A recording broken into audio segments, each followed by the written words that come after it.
하나님은 살아계십니다. 이 시간도 성령의 역사하고 계십니다. 말씀을 통해서 하나님의 은혜와 축복이 넘치는 시간이 되기를 축원합니다. 잠언은 지혜서입니다.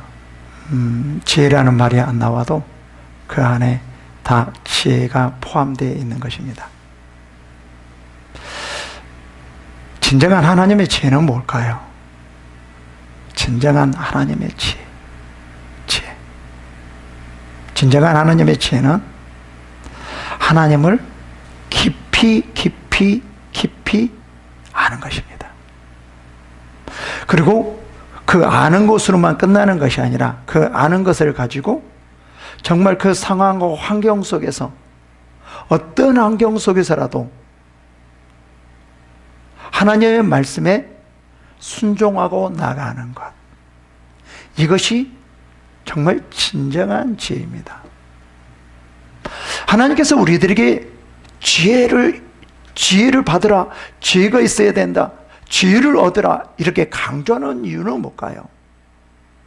이 지혜가 하나님을 알게 되고 더 깊이 알게 되고 또 그 하나님의 말씀을 가지고 어떤 상황의 속에서더라도 그 하나님의 지혜가 순종할 수 있게 만들기 때문에 그렇습니다.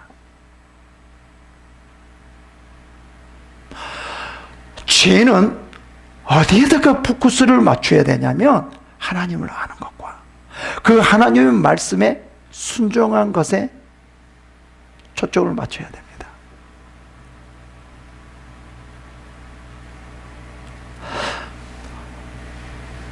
이 지혜는, 정말 지혜 있는 사람은 어떠한 상황에서도, 어떤 환경에서도, 어떤 핍박 안에서도 하나님의 말씀에 순종할 수 있게 해요. 정말 이러한 사람이 정말 진정으로 지혜롭다, 이것이 진정으로 하나님의 지혜구나 라는 거예요. 우리는 저차 닮아가면 세상의 지혜와 하나님의 지혜를 조금 착각하는 경우가 있어요. 세상 사람들은 그 지혜가 어떤 지혜입니까? 자기 중심이에요. 자기의 유익을 위해서 잘 되게 만들고 어떻게 하면 이루어지게 만들고, 이런 모든 것들이 뭐예요? 세상의 지혜라는 거죠. 야, 저 사람은 좀 죄를 지어도 교묘하게, 이야, 잘 빠져나가네, 참 지혜롭네. 야, 저 사람은 자기 자신을 위해서는, 야, 대단하다. 저렇게 교묘하게 우리가 생각지 못한 것들을 알아서 저렇게 일들을 잘 풀어가네 라고 말하는 것이 어떤 지혜냐면 세상의 지혜예요. 근데 우리의 지혜는 뭐예요? 좀 내가 손해를 본다 할지라도, 고통스럽다 할지라도, 어려울지라도, 이런 모든 곳에서 뭐가 더 중심이죠? 야, 저 사람 힘들어도, 아니면 손해를 봐도, 어떤 상황에서도 하나님의 말씀에 순종하는구나. 아, 저런 상황에서도, 이런 상황에서도, 어떠한 상황에서도 하나님의 말씀에 정말 순종하는구나. 이게 다르다는 거예요. 그래서요, 세상 사람들은 이 하나님의 지혜를 어떻게 보는 줄 아세요? 진정한 지혜로 보지 않고요, 어리석다라고 봐요. 왜 그럴까요? 자기의 유익이 없으니까요. 실제로 이 세상 사람들은 자기 유익이 어떠한 유익인지를 모르기 때문에 그렇죠. 실제 현재적으로 육신의 어떤 유익, 그것이 자기 자신의 유익이라고 그러는데 그것은 유익이 아니고 자기를 죽이는 거죠. 어떤 것이 진정한 유익일까요? 영적인 거예요. 그래서 세상 사람들은 뭐라고 말해요? 기독교인들에게 어리석다라고 말을 해요.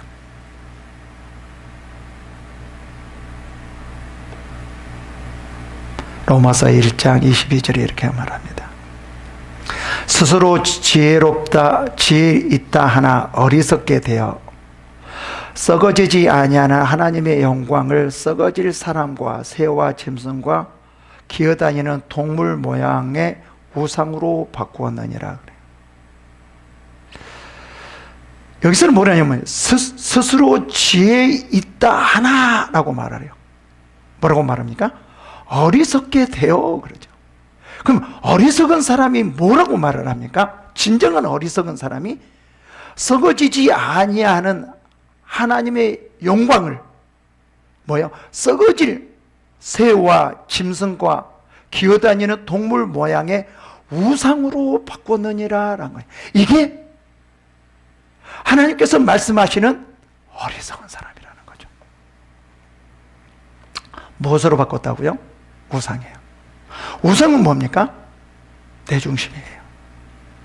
우상은 왜 있는 거예요? 나를 위해서 있는 거예요. 육신이 잘 되게 하기 위해서, 육신이 원하는 것을 하기 위해서, 육신의 뜻을 이루기 위해서 우상을 세우는 거잖아요. 누가 그렇죠? 세상 사람들이에요. 진정으로 도와주는 것이 무엇인지를 모르는 사람이에요. 여러분, 우상이 여러분들을 도와준다고 생각하십니까? 우상은요, 여러분들을 도와줄 수가 없습니다. 절대로 우상은 여러분들을 도와줄 수가 없습니다. 물질, 여러분들을 도와줄 수가 없습니다. 재산, 권력, 다른 그 무엇, 여러분들을 도와줄 수 있어 절대로 없습니다. 왜 그럴까요? 여러분들에서 잘 모르기 때문에요.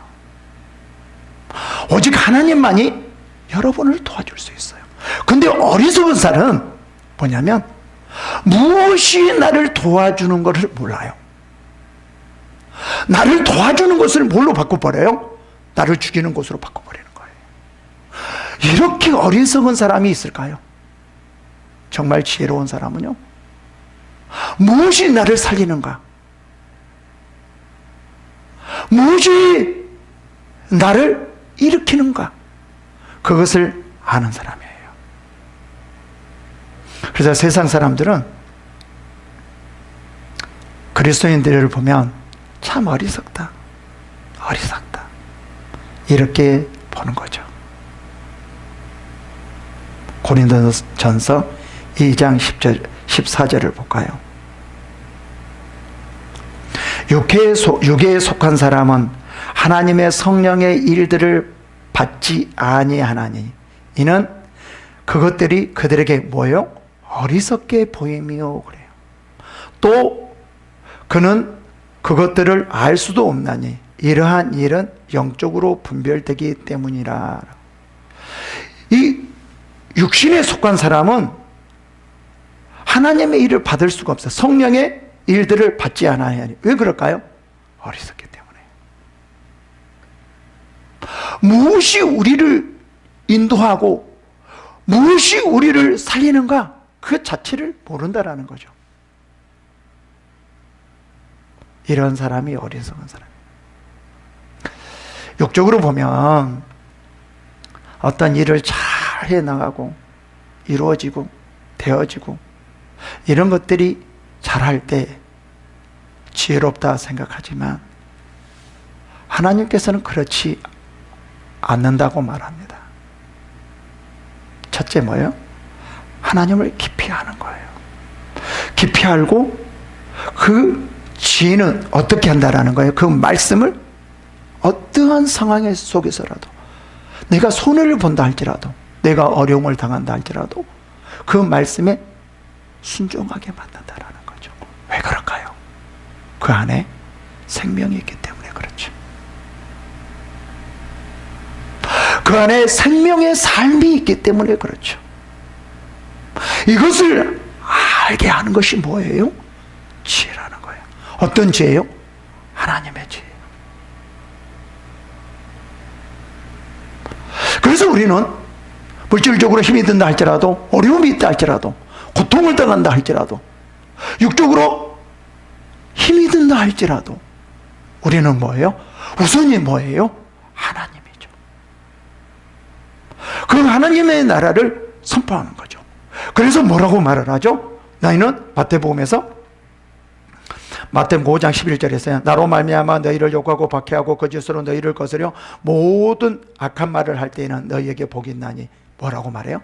기뻐하고 즐거워하라. 정말 하나님의 지혜가 있는 사람은 뭐죠? 주님을 위해서 너희를 욕하고 주님을 통해서 너희를 욕하고 박해하고 거짓으로 너희를 거스려 모든 악한 말을 할 때에는 복이 있다는 것을 알아요. 어떤 사람이요? 지혜가 있는 사람이에요. 그래서 어떻게 하는 겁니까? 기뻐하고 즐거워하는 거예요. 왜요? 왜? 하늘에 너희의 상이 크기 때문에요. 그래서 지혜 있는 사람은 이런 모든 것을 아는 거예요. 지혜라는 것은 뭐라고 그랬죠? 하나님을 아는 거예요. 깊이 아는 거예요. 더 깊이 아는 거예요. 그래서 하나님을 아는 사람은 지혜가 있는 거예요. 지혜가 있는 사람은 정말 하나님을 깊이 아는 거예요. 그래서 뭐예요? 힘들고 어려워도요, 그 지혜로 순종하며 나가요. 손해를 본다 할지라도요. 왜 그럴까요? 하나님을 알기 때문에요. 그 하나님의 지혜로 하나님을 알기 때문에요. 그래서 순종합니다. 그래서 힘들고 어려워도 손해를 봐도 기뻐하고 즐거워해요. 왜요? 상이 크기 때문에. 만약에 세상 사람들은 참 이해가 되지 않을 겁니다. 그리고 지혜가 없는 사람은 이렇게 불평할 겁니다. 하나님, 내가 주를 위해서 이렇게 열심히 하는데요, 주를 위해서 헌신하는데요, 왜 저런 사람들이, 세상 사람들이 나를 박해하고 힘들게 하고 어렵게 하는 겁니까? 이렇게 불평하고 원망하는 사람은요, 하나님을 알지 못하는 사람들이에요. 다시 말하면 지혜가 없다는 사람이에요. 그러기 때문에 불평하고 원망해요. 정말 지혜가 있는 사람은 하나님을 알기 때문에요, 절대 그렇지 않아요. 어떻게 한다고요? 기뻐하고 즐거워한다는 거예요. 왜요? 하늘의 상이 크기 때문에요.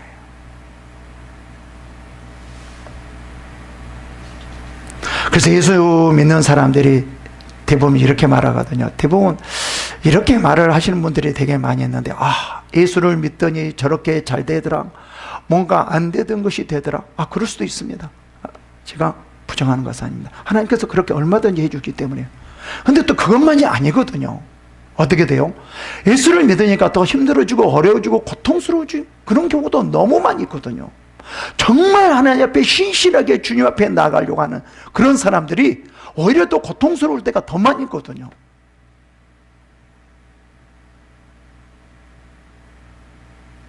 그래서 세상 사람들은 이렇게 말할 수 있죠. 아휴, 예수를 믿더니 저렇게 맨날 힘들고, 예수를 믿더니 저렇게 뭔가 안 되어지고, 예수를 믿더니 참, 예수 안 믿을 때는 잘 되더니, 예수를 믿고 나니까 보니까 맨날 손해만 보고, 뭔가 장사도 안 되고 맨날 그러네. 아이고, 하나님 진짜 살아계실까? 누가 이런 말을 해요? 어리석은 사람들이에요. 왜요? 하나님을 모르니까요.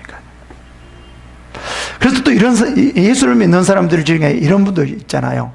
내가 안다면, 내가 힘들면, 내가 고통스러우면, 하나님, 내가 이렇게 힘들고 고통스러우면요, 세상 사람들이 하나님을 어떻게 보겠어요? 정말 하나님을 인정하지 않을 거예요. 하나님, 내 손해가 하나님 손해예요. 하나님, 저를 잘 되게 해주세요. 또 이렇게 하는 분도 계시더라고요. 여러분, 하나님의 지혜가 있어야 됩니다. 정말 하나님의 지혜가 있어야 돼요. 그래서 고린도전서 3장 18절에 이렇게 말합니다. 어떤 사람이 하나님의 지혜가 임할까요? 어떤 사람에게 하나님의 지혜가 임할까요? 3장 18절부터 19절 보시겠습니다. 아무도 자신을 속이지 말라. 너희 중에 누구든지 세상에 지혜 있는 줄로 생각하거든 어리석은 자가 되라 그래요. 그리하여야 지혜로운 자가 되리라. 너희가 세상 사람들에게 정말 지혜롭다고 막 칭찬받니? 야, 저 사람 참 지혜롭다고 이렇게 생각하니? 많은 사람들을 그렇게 보니? 그러지 말아라. 하나님 앞에서는 그것이 어리석은 자가 된다. 어리석은 자가 되어라. 세상에 어리석은 자가 되어라. 그렇게 할 때 하나님의 지혜가 임하느니라 라고 말을 해요. 세상의 지혜를 가지고는 절대로 하나님의 지혜가 임하지 않아요. 여러분, 정말 하나님의 지혜가 임하기를 원하십니까? 그렇다라고 하면 세상의 지혜를 보십시오. 그것은 하나님 앞에서 어리석은 자가 되기 때문에 그렇습니다. 다시 말하면 세상의 지혜는 나를 속이는 거예요.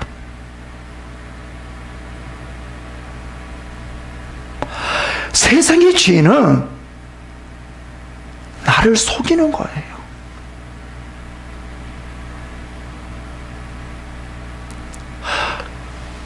세상의 지혜가 정말 어리석은데 이 지혜가 뭐라고 말하냐면 아니야, 어리석지 않아, 너는 지혜로워.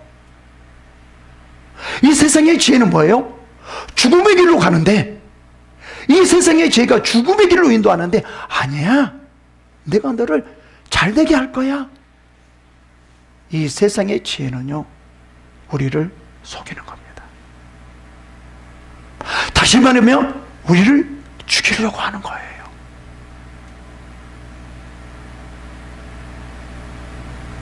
그래서 뭐라고 말해요? 다시 한번 읽어봅시다. 아무도 자신을 속이지 말라 그래요. 자신을 속이지 말라. 너희 중에 누구든지 이 세상에서 지혜 있는 줄로 생각하던 어리석은 자가 되리라. 너희가 지혜 있는 자가 같이 생각하는 것이니 너는 속은 거야. 그것이 어리석은 거야. 그러면 절대로 지혜로운 자가 될 수 없어. 그러면서 뭐라고 말해? 이 세상의 지혜는 하나님께 어리석은 것이니 기록된 바 하나님은 지혜 있는 자들로 하여금 자기 꾀에 빠지게 하시는 이라 하셨고. 세상의 지혜가 뭐라고 말해요? 자기 꾀에 빠지게 만드는 거예요. 자기 꾀에 자기가 빠진다고 그러잖아요. 잘못되게 만든다고 그러잖아요. 안 되게, 실제로는 잘 될 것 같지만, 실제로는 그것이 살 길 같지만, 그것이 성공할 것 같지만, 그것이 결국은 자기 자신을 속여서 자기 자신을 죽게 만든다라는 거예요.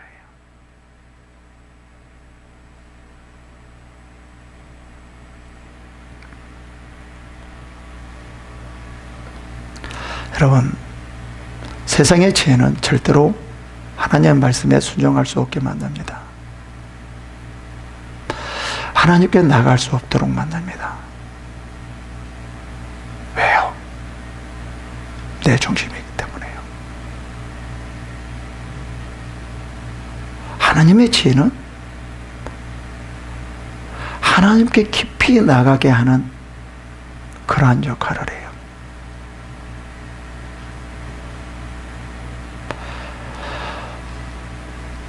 대부분 많은 사람들이 세상의 지혜를 가지고 하나님의 지혜라고 생각하신 분들이 너무나 많이 있어요. 그렇지 않습니다. 세상 사람들이 볼 때는 정말 하나님의 지혜는 어리석다라고 생각해요. 바보스럽다. 그러지 않습니까?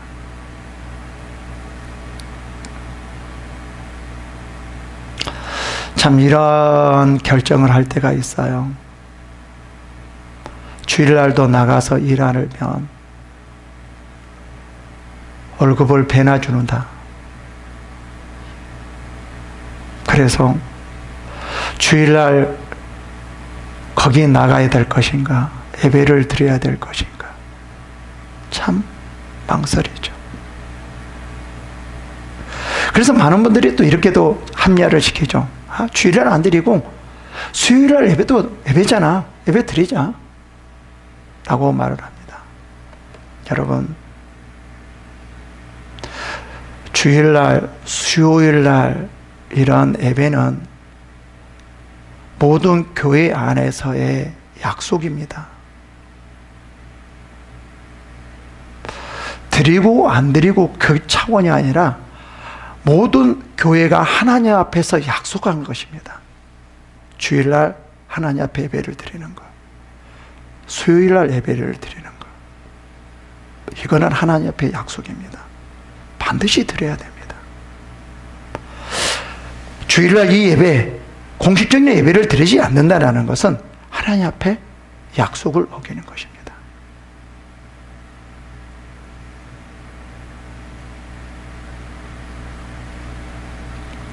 세상 사람들이 볼 때는 이럴 거예요. 야, 주일날 예배 드리지 않고 직장에 가면 아니 배나 더 주는데 왜 주일날 예배 드리려고 해? 어떻게 보면 참 어리석은 자잖아요. 근데 지혜로운 자는 그렇지 않습니다. 좀 손해를 보더라도 주일날 근무하는 그곳을 택하지 않고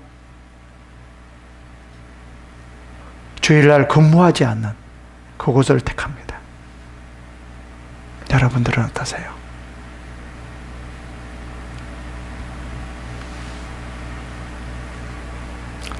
잠언도 마찬가지입니다. 지금 본문에서도 어떻게 되어지냐면 지금 그것을 다 자기 중심으로 말을 해요. 자기가 잘 되게. 자기가 원하는 것을 찾을 수 있도록, 가질 수 있도록. 그게 뭐 어떤 사람이냐면 그 사람은 지혜롭지 못하는 사람, 악한 사람이다 라고 말을. 1절 보실까요? 속이는 저울은 여호와께서 미워하시나 공평한 주는 그가 기뻐하시니라. 지금 지혜는 뭐가 중요하냐면요, 무엇을 할 때 하나님이 기뻐하고 무엇을 할 때 하나님이 미워하는가, 이게 중요하다라는 거죠. 지혜로운 자는 이것을 아는 거예요. 우리가 얼마든지 그럴 수 있어요. 장사하다가 무엇을 하다가 잠깐 조금만 덜 해주면, 조금만 속이면 돈을 더 많이 벌 수 있잖아요. 한 번만 딱 속이면 돈을 엄청나게 벌 수 있잖아요. 속이는 저울은 그래요. 그래야 돈 많이 벌 수 있어요. 근데 그것은 뭐예요? 하나님께서 미워하는 거다라는 거죠. 공정한 주는 그가 기뻐하시느니라 라고 말해요.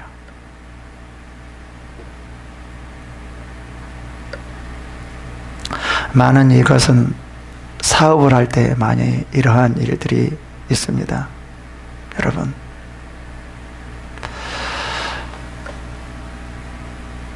사업이 번창하고 번창하지 않고, 이것은 두 번째입니다.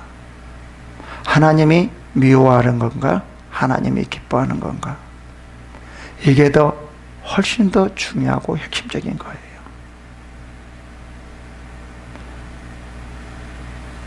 우리가 이것을 생각하면서 사업을 해야 됩니다. 우리 목회도 마찬가지고요, 우리 봉사도 마찬가지고, 전도도 마찬가지입니다. 부흥한 것도 중요하지만 정말 하나님의 뜻 가운데 부흥을 하는가, 전도를 하는가, 봉사를 하는가, 이게 훨씬 더 중요하다라는 거죠. 그래서 저는 철저하게 무엇을 말하냐면 성령을 통해서 해라, 성령으로 하십시오 라고 강조합니다. 왜 그럴까요? 성령만이 하나님의 뜻을 알고 하나님의 그 뜻을 이루어 나가기 때문에 그렇습니다. 그래서 저는 항상 성령의 충만을 받아야 됩니다. 성령의 하나님의 일을 하시고자 원하면 성령의 충만함을 받아야 됩니다. 성령의 인도함을 받아야 됩니다. 저는 그렇게 강조하고 있습니다. 2절을 보면 교만이 오면 욕도 오거니와 겸손한 자에게는 지혜가 있느니라. 교만한 자는 어떤 자죠? 자기가 최고라는 거예요. 잘난 체하고 뽐내는 거죠. 이런 사람들은 뭐가 없을까요? 하나님이 없는 거예요. 자기가 우선이라는 거죠. 결국은 뭐냐면 이거는 속는 거예요. 자기를 내세우는 것, 잘난 체하는 것, 자기만이 제일이라고 한 것, 이것은요 자기를 속이는 거예요. 자기를 죽이는 거예요. 하나님 앞에 자기를 무시당하는 거예요. 무시당하고 있는데도 불구하고 속아서 자기가 최고야, 자기가 최고야, 그리고 잘난 체한다라는 거죠. 왜 그럴까요? 지혜가 없기 때문에요. 그래서 그 반대는 뭐죠? 겸손한 자에게는 지혜가 있느니라라고 말을 해요. 자기를 내세우지 않고 잘난 체하지 않고 자기가 최고라고 말을 하지 않고, 그런 사람들은 뭐예요? 그렇지 않는 사람들은 어떤 사람이라는 거예요? 겸손한 사람이라는 거예요. 이런 사람이 지혜가 있다라는 거죠. 지혜는 어떤 일을 헤쳐나가는 것도 중요하지만 하나님이 어떤 것을 미워하고 어떤 것을 기뻐하는가, 이것을 알고 나아가는 것, 이것도 정말 지혜라는 거죠. 계속 봅시다. 정직한 자의 성실은 자기를 인도하거니와 사악한 자의 패역은 자기를 망하게 하느니라. 열심히 하는데 중요한 것은 어떻게 열심히 하는 거가 중요해요. 정직하게 해야 된다는 거죠. 그래야지 그 열심히 살아나는 거예요. 지금 계속 그렇거든요. 사악한 자의 패역은 자기를 망하게 하느니라. 열심히 하는데 어떻게 하는 거예요? 정직하지 않는 거예요. 그런 열심은 자기를 죽이는 거예요. 망하게 하는 거라는 거죠. 재물은 진노하시는 날에 무익하나 공의는 죽음에서 건져내니라. 재물에 중심을 두지 말라는 거죠. 지혜는 무엇에 중심을 둡니까? 미래예요. 우리의 삶은 현재가 아니라 미래입니다. 현재만 생각하는 사람은요, 그 사람은 미래가 없어요. 우리의 신앙은 현재가 아니에요. 미래예요. 세상 사람들은 현재예요. 현재에 잘 살면 돼요. 그렇기 때문에 다 여기에 속아 넘어가서 그들이 망하게 되는 겁니다. 항상 우리는 무엇을 보고 사는 거예요? 미래예요, 미래. 우리는 미래가 있는 삶을 사는 것이고 세상 사람들은 미래가 없는 삶을 사는 거예요. 이게 엄청난 차이가 나는 거예요. 그러니까 미래가 없는 사람들은 뭐예요? 막 사는 거예요. 막 현재 그냥 자기 마음대로 살려고 하는 거예요. 근데 미래가 있는 사람은 그렇지 않아요. 참아요. 아껴요. 그리고 그런 사람들은 정말 힘들어도 열심히 해요. 원망하지 않아요. 희망을 가지고 정말 열심히 하는 거예요. 왜 그럴까요? 미래가 있기 때문에요. 정말 하나님의 지혜는 미래가 어떻다라는 것을 정확히 알고 현재의 어떤 삶이라든 할지라도 그 삶을 이기고 기쁨과 즐거움으로 나가는 거예요. 미래가 있는 사람은요, 기쁨이 있어요. 미래가 있는 사람은요, 즐거움이 있어요. 평강이 있어요. 어떠한 상황에서도요, 현재의 어떤 상황에서, 그래서 이 현재를 뚫고 나가는 힘이 있어요. 미래가 있는 사람은요, 미래를 정확하게 보는 사람은요, 지혜는 미래를 보게 해요.